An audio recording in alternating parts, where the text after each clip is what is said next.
तुम्हाला असं वाटतं का की खरोखर लोकशाही खतरे में आलेली आहे आणि समजा मोदी पुन्हा पंतप्रधान झाले तर या देशात कुठला तरी हुकुमशाह राज्य करेल किंवा या देशातली लोकशाही लयास जाऊन खरोखरच या देशात हुकुमशाही नांदेल?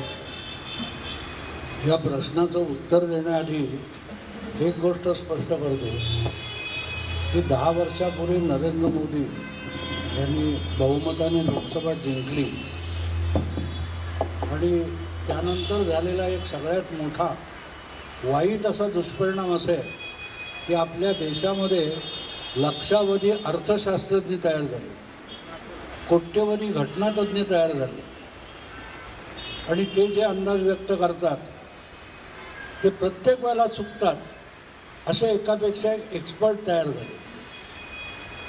आता त्यांनी मला विचारलं की घटना बदलली जाऊ शकते का. हे जे घटना बदलण्याविषयी रोज टाहो फोडून रडत आहेत त्यांना घटनेची जाण किती आहे हा पहिला प्रश्न पडतो. याचं कारण घटना बदलायची असेल तर ती 100पेक्षा अधिक वेळेला घटना दुरुस्ती होऊन बदलली गेलेली आहे आणि या ज्या घटना दुरुस्त्या झाल्या त्या घटना दुरुस्त्या वेळोवेळी त्यातल्या काही घटना दुरुस्त्या ह्या सुप्रीम कोर्टाने रद्दबातल केलेल्या. त्यामुळे घटना बदलतील. मी मित्रांनो तुम्हाला एक छोटीशी गोष्ट सांगतो, मला अशा गोष्टी सांगायला आवडतात. एक तरुण असतो, जसा आपण गौतम बुद्धाची गोष्ट ऐकतो की तो जग बघायचं, जग समजून घ्यायचं म्हणून घरदार सोडून जगभर फिरायला जातो आणि फिरत फिरत कुठे दुःख कुठे श्रीमंती सगळं बघत असतो आणि एक असं डोंगराच्या कुशीत गाव दिसतं की ते त्याला इतकं सुंदर वाटतं की किती सुंदर वनराजी आहे, हिरवंगार आहे, शेतं आहेत, सगळं आहे. पण जसा तो गावात शिरतो तेव्हा त्याला धक्का बसतो की आपल्याला आनंदाचं गाव सापडलं असं वाटलं होतं, पण या गावामध्ये चांगली धडधाकट माणसंसुद्धा रांगत चालत आहेत, पाय फरफटत चालत आहेत, हातपाय ओढत चालत आहेत, दुःखी कष्टी दिसत आहेत.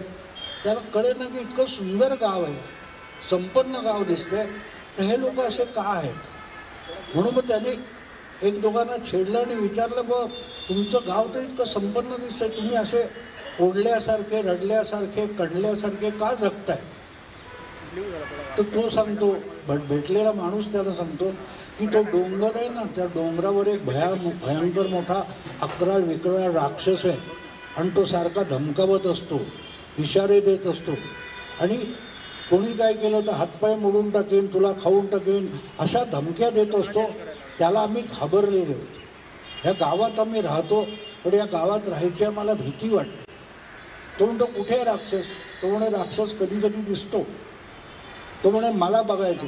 तो म्हणे मग जा डोंगरात. आम्ही कोणी जात नाही म्हणाला, आम्हाला भीती वाटते त्या डोंगराची, त्या राक्षसाची. शेवटी तो तरुण हळूहळू करत डोंगर चढायला लागतो आणि साधारण अर्धा डोंगर चढल्यावर त्याला तो अकराळ विकराळ राक्षस दिसतो आणि तो त्याला धमकावतोय आणि खालचे लोक ओरडून सांगतात, बाबा रे परत आहे, तुला जगायचं की नाही.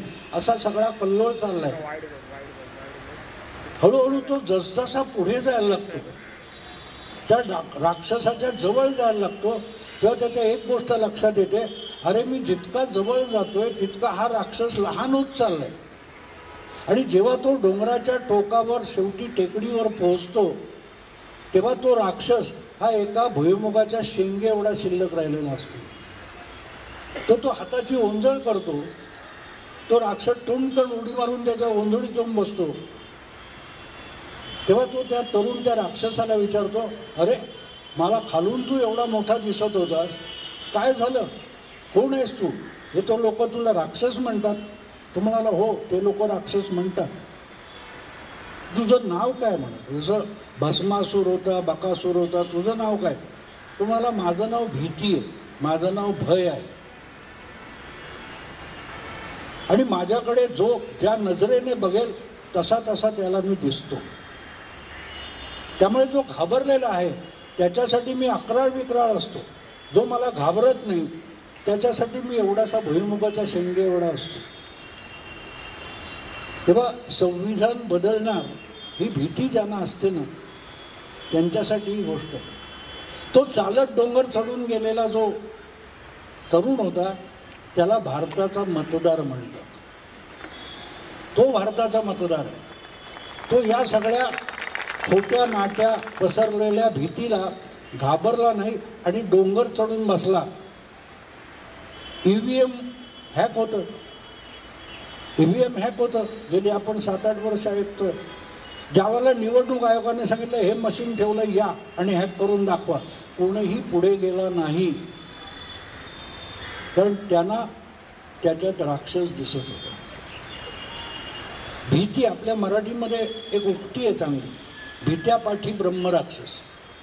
ब्रह्मराक्षस हा भूताचा एक प्रकार मानला जातो.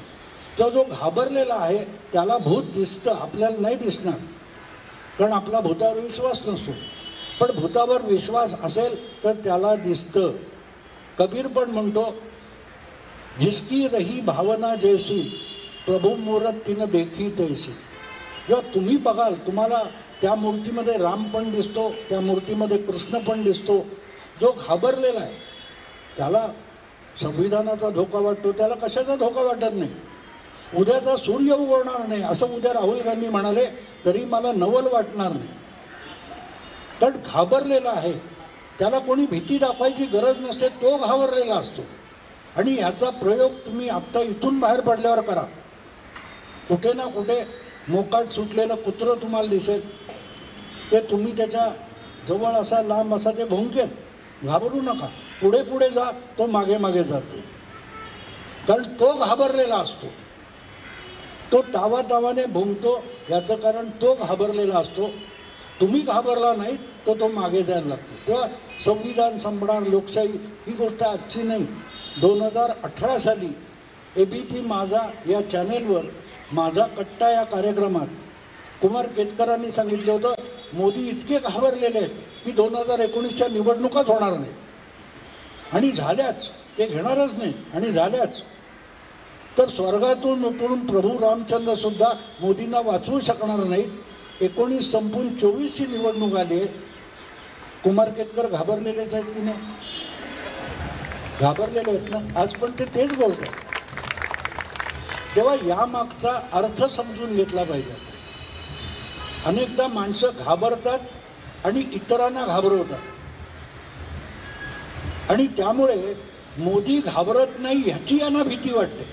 मला एका हिंदी पत्रकाराने प्रश्न विचारला की मोदी किसी से डरेंगे नहीं? मतलब ज़रूर डरेंगे, नींद उठ जाएगी मोदी की. उन्होंने कैसे? बोले जिस दिन राजदीप सरदेसाई, बरखा दत्त, कुमार केतकर ये अगर मोदी का गुणगान करेंगे तो मोदी डर जाएंगे, उनकी नींद उड़ जाएगी कि क्या गलत कर रहा हूँ ये मेरे चमचीगिरी करने लगे. जोपर्यंत हे लोक शिव्या घालतायत तोपर्यंत मी योग्य काम करतोय, ही मोदींचा कॉन्फिडन्स आहे. तर सांगायचा हेतू असा, संविधान वगैरे बदलणं शक्य नाही. आता हा विषय निघाला म्हणून आणखीन ॲड तुम्हाला करतो की ज्या वेळेला संविधान गुंडाळण्याची भीती होती, मी आजच तुम्हाला ते व्हिडिओ टाकलाय की काँग्रेसपासून घटनेला धोका आहे, हे ओळखूनच सुप्रीम कोर्टाने पाचर मारून ठेवले.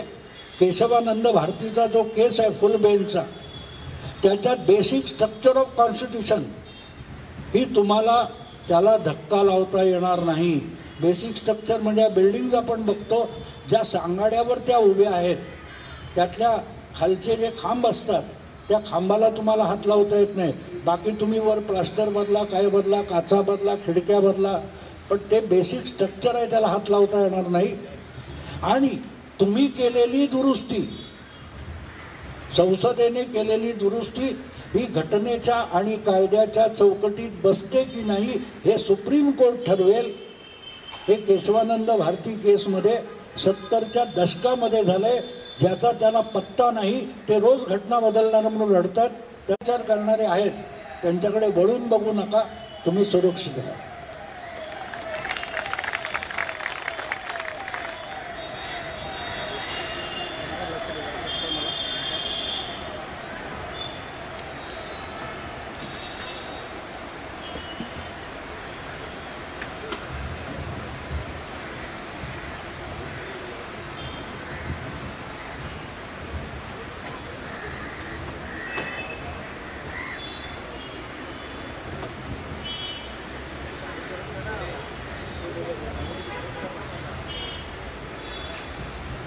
हॅलो. Hello hello hello.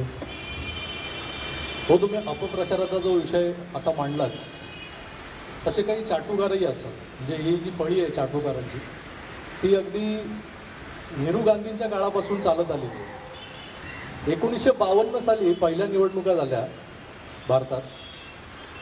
52ची निवडणूक, 57ची निवडणूक आणि अगदी 65ची निवडणूक. त्या तिन्ही निवडणुकांमध्ये एकच चेहरा, एकच पब्लिक फिगर तेव्हा भारतीयांसमोर होता.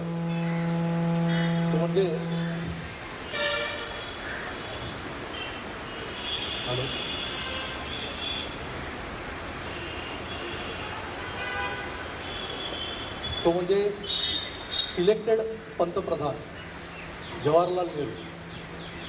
ते इलेक्टेड पंतप्रधान सुरुवातीला नव्हते, कारण पहिल्या त्यांना नॉमिनेटच केलं गेलं होतं गांधींकडून. त्यामध्ये सिलेक्टेड पंतप्रधानांनी सलग 3 ज्या टर्म्स होत्या 52 पासून 65 पर्यंतच्या, त्यांची लोकप्रियता खूप प्रगाढ होती. किंवा भारतात जर कोण नेता असेल, राजकीय नेता, आणि तो लोकप्रियतेच्या शिखरावर आहे, तर ते जवाहरलाल नेहरू होते. गांधीजींच्या मृत्यूनंतर जवाहरलाल नेहरूंबद्दल बोललं जातं. पण जवाहरलाल नेहरू यांची लोकप्रियता खरोखर ते लोकप्रिय होते असं म्हणण्या इतपत होती, जे आज मोदींना आहे. मोदींनी 2014, 2019, आता आपण 24कडे चाललो आहे. मागच्या 10 वर्षात त्यांनी केलेली कामं आणि त्यायोगे त्यांनी संपादलेला जनतेचा विश्वास आणि जी लोकप्रियता आहे, जी खरोखर सारासार विवेकबुद्धीला जागून जे लोक विचार करतात त्यांनाही मोदींची लोकप्रियता दिसते. पण काही मंडळी, त्यांची नावं आता तुम्ही घेतली, ती जी काही उत्तरेतली काही विशेष लिब्रांडू पत्रकारांची जी फळी आहे, ती सातत्यानं मोदींच्या विरोधात टीका करत असते, त्यांच्या विरोधात गरळ ओकत असते. आणि त्यांच्या दृष्टीने जवाहरलाल नेहरू हेच आजवरचे भारताचे सर्वोत्तम पंतप्रधान. पण ती लोकप्रियता आणि ही लोकप्रियता ही तुम्ही तुमच्या नजरेनं कशी पाहता? आता तुम्ही तुमच्या वयाचा उल्लेख केला म्हणून हा प्रश्न मला पटकन सुचला की आम्ही तर खूप वयाने कमी आहोत, आम्ही नेहरूंना पाहिलेलं नाही आहे.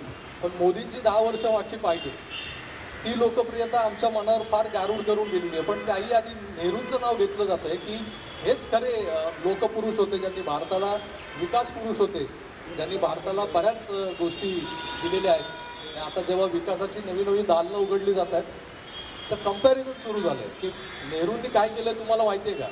मोदी काय तुम्ही घेऊन बसलाय, पण नेहरूंनी काय केलं आणि ते का लोकप्रिय होते, की ती लोकप्रियता कुठल्या अंगाने मोजायची, कुठल्या मापदंडात मोजायची, हे फक्त एक ज्येष्ठ पत्रकारच सांगू शकतो, ज्यांनी नेहरूंचाही कार्यकाल पाहिला. म्हणून हा प्रश्न मी मुद्दाम भाऊंना विचारतो. मित्रांनो, लोकप्रियता हा विषय जो असतो, आता तुम्ही मुलुंडला राहताय म्हणून मी असं म्हणू शकतो की मुलुंडमधल्या लोकांसाठी सेंट्रल रेल्वे फार लोकप्रिय आहे. अगदी चेंगरून गेले तरी त्यातूनच जातील, तर त्याला लोकप्रियता म्हणत नाहीत, कारण तुमच्यासमोर पर्याय नसतो. ज्यांना वाटतं की बसने जाता येईल, आपली स्कूटर आहे घेऊन जाऊ, आपली कार आहे घेऊन जाऊ, ते रेल्वेला किंमत देत नाही. आता तुम्हाला कार परवडते का, बस परवडते का, टॅक्सी परवडते का, किंवा आता काय ती मेट्रो सुरू होणार आहे, ती परवडेल त्याप्रमाणे असतं. नेहरूंच्या काळामध्ये अल्टरनेटिव्ह नव्हता. स्वातंत्र्य चळवळ जी लढवली गेली ती सुद्धा इंडी आघाडीच होती. इंडी आघाडी याचा अर्थ त्याच्यामध्ये 27-28 पक्ष आहेत, NDAमध्ये काय 22-25 पक्ष आहेत. ते सगळे मिळून त्यांचा एक नेता होता, तो नरेंद्र मोदी आहे. त्यावेळेला तो पंडित जवाहरलाल नेहरू होता. काँग्रेस याचा अर्थ परिषद असा आहे. अनेक विचारधारांची ब्रिटिशांच्या विरोधात निर्माण केलेली आघाडी म्हणजे काँग्रेस.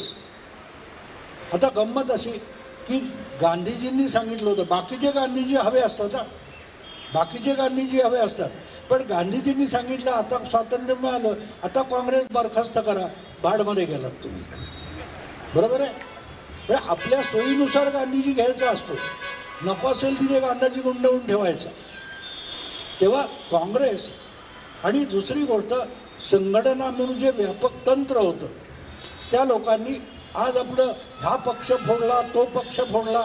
अरे काँग्रेस हा सुद्धा वेगवेगळ्या विचारधारा एकत्र आल्या होत्या त्यातले अनेक तुकडे एकत्र होऊन झालेली राजकीय संघटना आणि राजकीय पक्ष होता.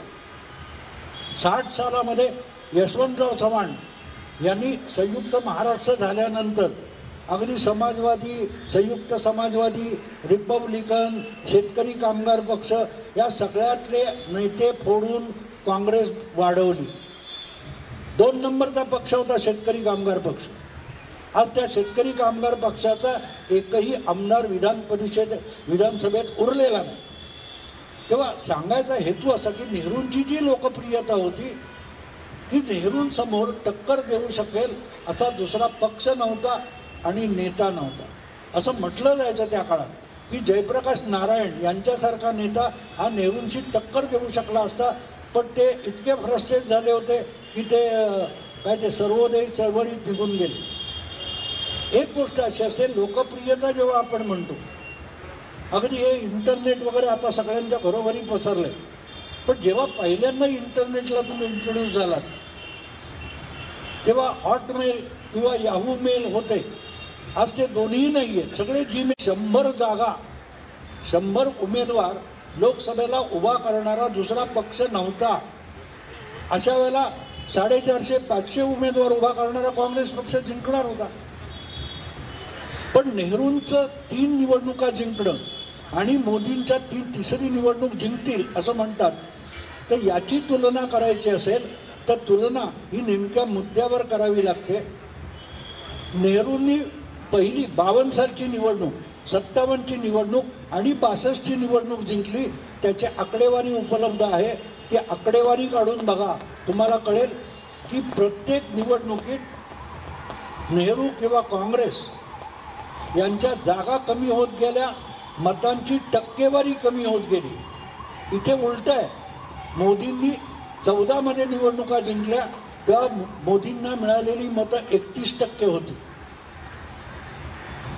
19मध्ये ती 38% गेली आणि आत्ता असा अंदाज आहे ओपिनियन पोलचा की ती साधारण 41-42% जातील. मोदींचा चढता क्रम आहे, नेहरूंचा क्रम उतरता होता. आणि त्यामुळे जर तुलना करायची तर मोदी ही मेट्रो आहे आणि नेहरू ही सेंट्रल रेल्वे. हा फरक मुलुंडकरांना मी नेमका सांगू शकेन असं मला वाटतं. कारण शेवटी काय असं समजलं पाहिजे, तेव्हा तुम्ही नामुष्की आहे, दुसरा अल्टरनेटिव्ह नाही म्हणून जिथे जाता त्याला लोकप्रियता म्हणत नाहीत. मेट्रो सुरू झाली की यातले अनेक जण तिकडे पळत सुटतील, ती लोकप्रियता. तर मोदींची जी लोकप्रियता आहे ती वास्तविक आहे आणि ती चढत्या क्रमाची आहे. आणि म्हणून हा जो प्रश्न यांनी विचारला त्याची तुलना हे अनेकदा कसं असतं माहिती आहे का की संदर्भ तोडले जातात. आत्ता त्यांनी उल्लेख केला की मला दीनानाथ पुरस्कार मिळाला, दीनानाथ मंगेशकर. तर अमिताभ बच्चन वगैरे आम्ही असे क्रमाने बसलो होतो. जेव्हा माझी वेळ आली तेव्हा मी गेलो तो पुरस्कार घ्यायला. तो फोटो बघून माझ्या बायकोने मला म्हटलं, अरे अमिताभ तुझ्यापेक्षा कुठे मोठा आहे, 1-1.5 इंच तो उंच दिसतो. पण आपल्या डोक्यात अमिताभ बच्चन हा सगळ्यात उंच हे इतकं पक्क बसलेलं आहे की तिने सांगितलं, मी बघितलं तर म्हटलं अरे बरोबर आहे, 1-1.5 इंच तर जास्त दिसतो. तर तुलना करताना अमिताभ उंच आणि भाऊ बुटका म्हणायचा असेल तर आपल्या डोक्यातले समज बाजूला काढावे लागतात आणि प्रत्यक्ष फुटपट्टी घेऊन टेप घेऊन मोजावं लागतं. आणि इथे मग सांगितलं जात नाही की नेहरूंनी 3 निवडणुका जिंकल्या, बहुमत मिळवलं, पण नेहरूंचा उतरता क्रम होता, मोदींचा चढता क्रम आहे. त्यामुळे नेहरूंची लोकप्रियता घसरत होती, मोदींची लोकप्रियता वाढते, हा फरक आहे.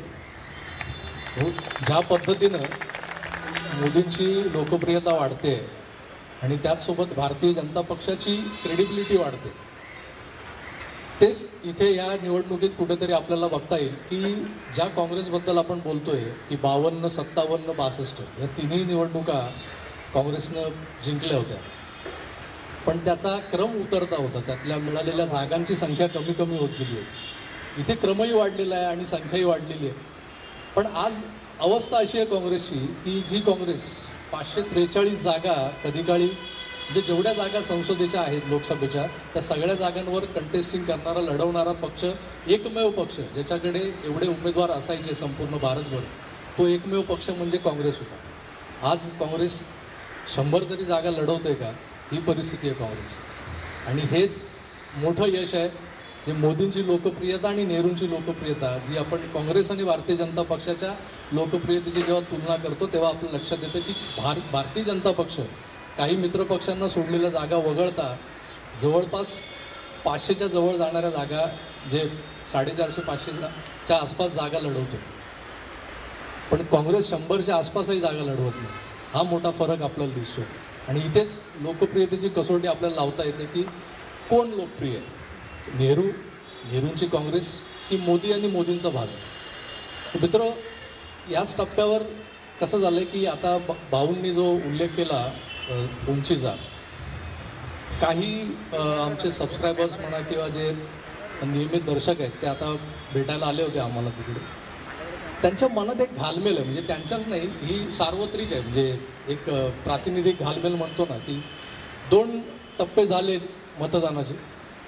आता दोन्ही टप्प्यांमध्ये मतदानाचा टक्का घसरला आहे अशी आवई उठवली गेली आहे. मी मुद्दाम आवई म्हणतो आहे कारण तुम्ही मागच्या वर्षीचा की म्हणजे 2019चा 2014चा जो मतदानाचा ट्रेंड पाहिला आणि आत्ताचा जो ट्रेंड आहे तो पाहिला. आता कालच तो दुसरा टप्पा आटोपला.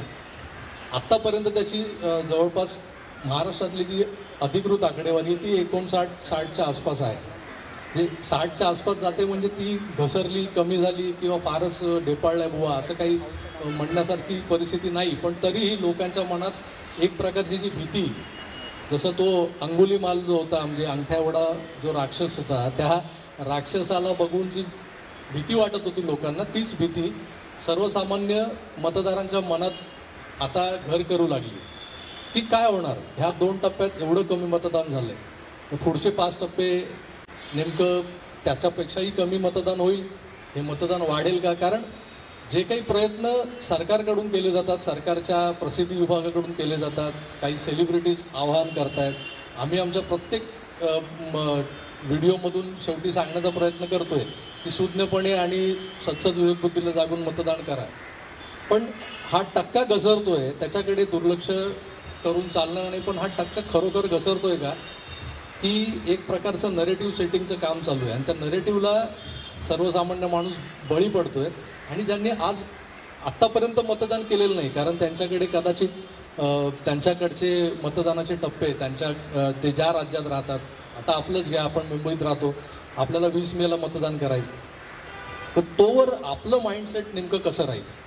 जर आपल्याला सातत्याने आपल्यावरती कोणीतरी भडीमार केला या नरेटिव्हचा की मतदानाचा टक्का ढासळला का ढासळला याचा विचार करता करता माणूस जर उदासीन झाला आणि त्याला खरोखरच बाहेरचं ऊन हे एवढं तापदायक वाटू लागलं की त्या दिवशी 20 तारखेला जाऊ दे ना, मी कशाला बाहेर त्या उन्हात जायचं आणि रांग लावून मतदान करायची, अशी जर परिस्थिती आली तर काहीतरी विपरीत घडू शकतं. आणि हे घडावं यासाठीच हे नरेटिव्ह सेटिंगचं काम चालू आहे. आणि त्यावर भाऊंनी मार्मिक भाष्य केलं होतं.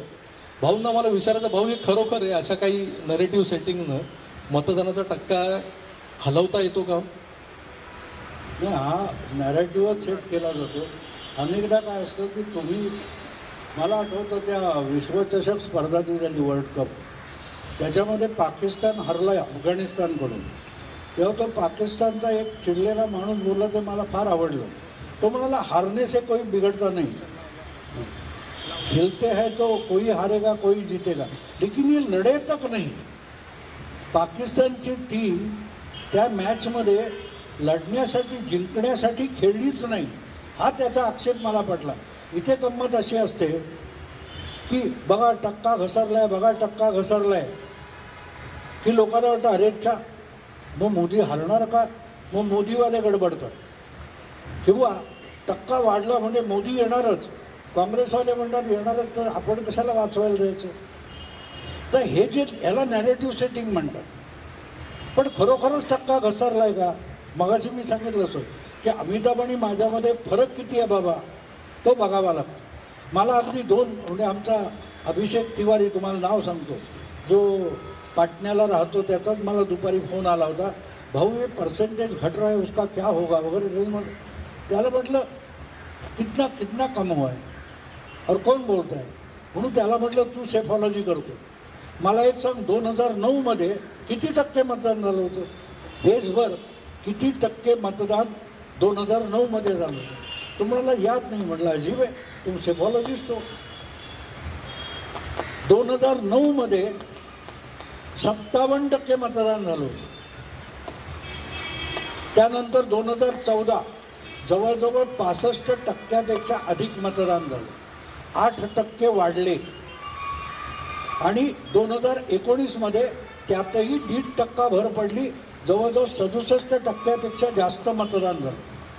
आता आज जर 63% मतदान पहिल्या 2 फेऱ्यांमध्ये झालं असेल तर कमी झालं म्हणजे नेमकं काय असतं? आजपर्यंत म्हणजे लक्षात घ्या, मी तुम्हाला का आकडे सांगतो.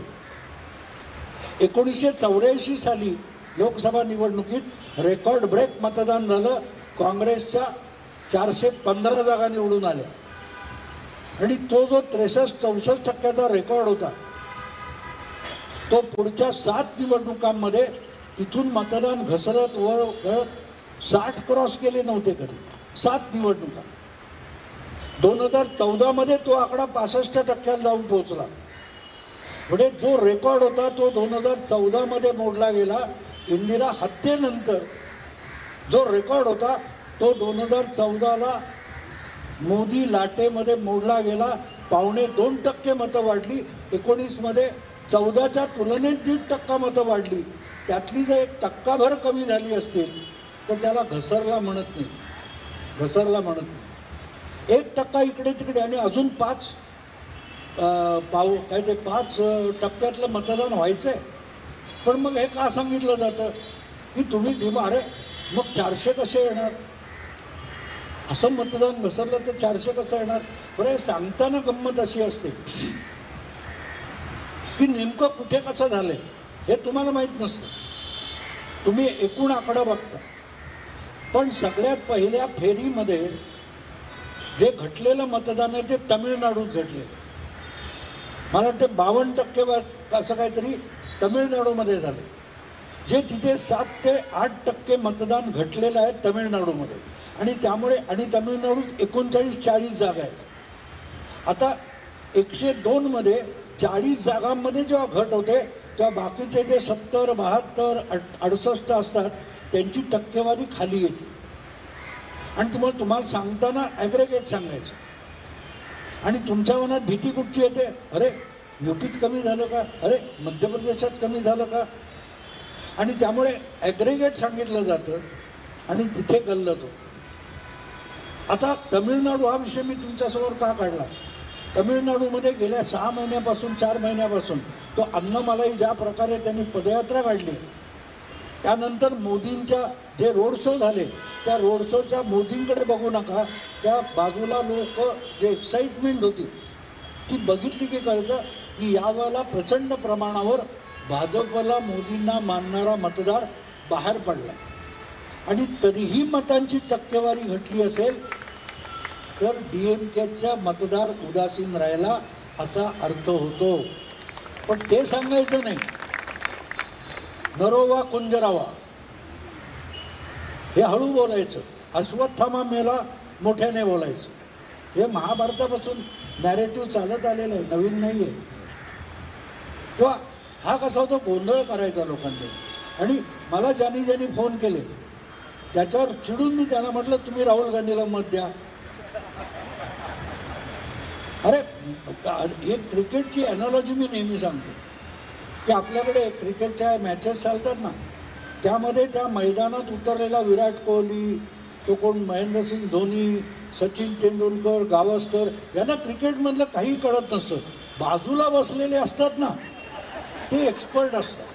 सचिनने बॅटमध्ये घालायला नको, किती सहजगत्या बोलतो तो. 1.5 सेकंदात बॉल त्याच्या अंगावर येतो आणि तो बेअक्कल आहे. आणि मी नुसती मॅच बघायला बसलोय, टी व्हीवर बघतोय आणि मी तो कसा बेअक्कल आहे याच्यावर चर्चा करतो. अरे एक माणसाने BJPला बहुमतापर्यंत घेऊन गेलाय, त्याच्यावर विश्वास ठेवा ना, त्याच्यावर विश्वास ठेवा. बातम्या कोणीही काही सांगत असते, त्याच्यापेक्षा हा माणूस चमत्कार घडवून गेला. आणि हे मी का सांगू शकतो, मी त्याच्यावर BJPने उमेदवार करण्याच्या आधी विश्वास ठेवला होता.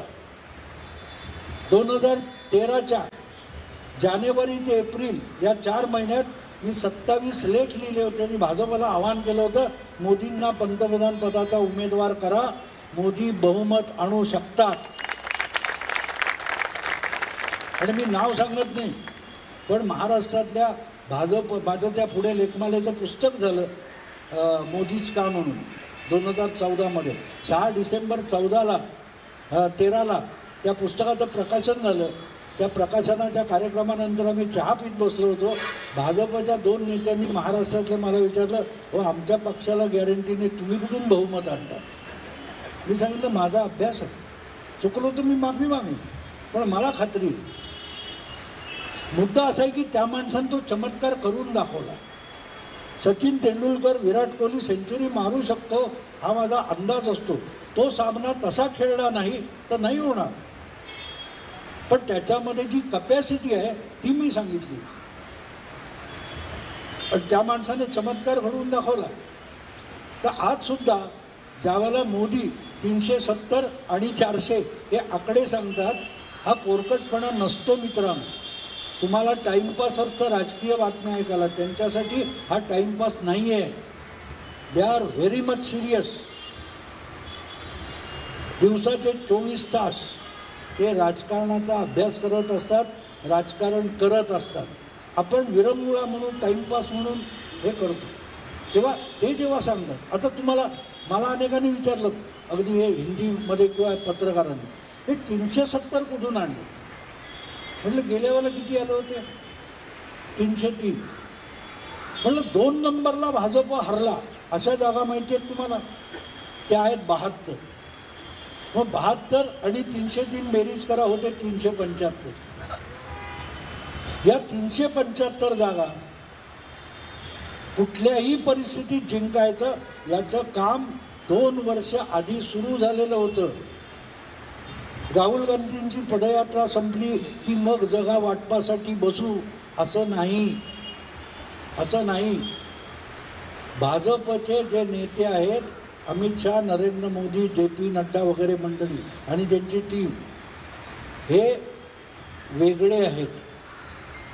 माझी पत्नी जी आहे 1972मध्ये बोर्डाच्या मेरिट लिस्टमध्ये आलेली आहे. तिने पण आम्हाला प्रश्न विचारला होता की असं असेल तर मग अजितदादा वगैरे का फोडायचे? म्हटलं ते डावपेच आहेत, ते वेगळं सोड. मी तिला एकच प्रश्न विचारला की तू वर्षभर अभ्यास करत होतीस, शाळेमध्ये तू 1 नंबर काढत होतीस, तरी तू परीक्षा केंद्रात पाय टाकेपर्यंत अभ्यास का करत होतीस? तिला म्हटलं तुला टॉपर व्हायचं.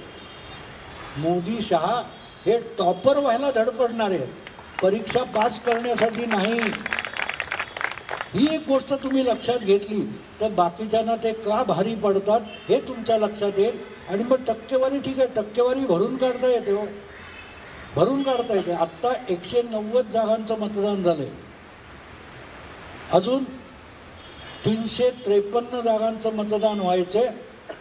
आणि ह्या ज्या 190मध्ये जास्तीत जास्त जागा दक्षिणेतल्या आहेत. अजून धोनी बॅटिंगला यायचं. काऊ बेल्ट ज्याला आपण म्हणतो उत्तरेतला, तो अद्याप शिल्लक आहे. आणि भारतीय जनता पक्षाची म्हणा किंवा हिंदुत्ववादी विचारांच्या पक्षांची जी मदार असते ती त्या काऊ बेल्टवरच जास्त असते.